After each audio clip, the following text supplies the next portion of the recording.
कृष्ण जन्माष्टमीचा मी तुम्हाला सर्वांना प्रसाद बनवून दाखवणार आहे. त्यासाठी लागणारं साहित्य तुम्ही ताटात बघू शकता. त्यासाठी लागणारं साहित्य मी वाटीमध्ये पाऊण वाटी साखर घेतली आहे. त्यानंतर मी बदाम घेतले, जवळपास 10 ते 15 बदाम असतील. त्याच्यानंतर वाटीमध्ये मी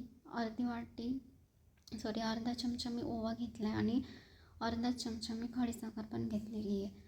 त्याच्यानंतर मी खारीक घेतलेली आहे, ती जवळपास 15 ते 20 खारीक घेतल्यात, त्या मी बारीक करून घेतल्यात.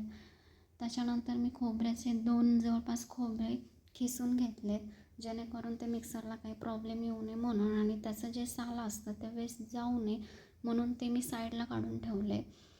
आणि खारीक पण मी बारीक छान करून घेतलेली आहे, तुम्ही पाहू शकता. आता मी तुम्हाला साहित्य समजलं असेल. चला आता मी कृती दाखवते तुम्हाला. तर हे सर्व जे साहित्य आहे ते मी एका मिक्सरच्या भांड्यामध्ये काढणार आहे आणि हळूहळू मी ते ग्राइंड करून घेणार आहे. तर सर्वप्रथम मी मिक्सरच्या भांड्यामध्ये खोबऱ्याचा खीस मी आधी ग्राइंड करून घेते. पाहू शकता तो मी ग्राइंड करून घेतला आहे छान प्रकारे. त्याच्यानंतर तुम्हाला दिसत असेल साईडला मी ग्राइंड करून घेतलेलं आहे. त्याच्यानंतर त्यातच मी ओवा आणि खडीसाखर टाकते आहे, ती पण मी त्यासोबत ग्राइंड करून घेते. आणि त्याच्यासोबतच मी बदाम पण ग्राइंड करून घेतले होते. त्याच्यानंतर मी खारीक पण ग्राइंड करून घेतली आहे, बारीक छान त्याची पावडर करून घेतली आणि ते मी मिक्स करून टाकली आहे. आणि हे सर्व जिन्नस मी एकत्र छान मिक्स करून घेतलेत, पाहू शकताय तुम्ही.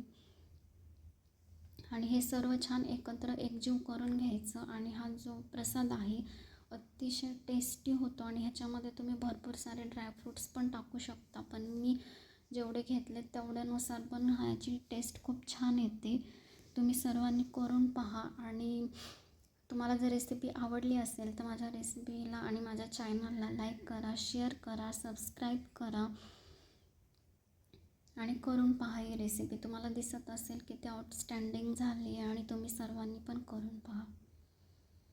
आणि हे सर्व जिन्नस एकत्र छान मिक्स झालेले आहेत, नक्की ट्राय करून बघा.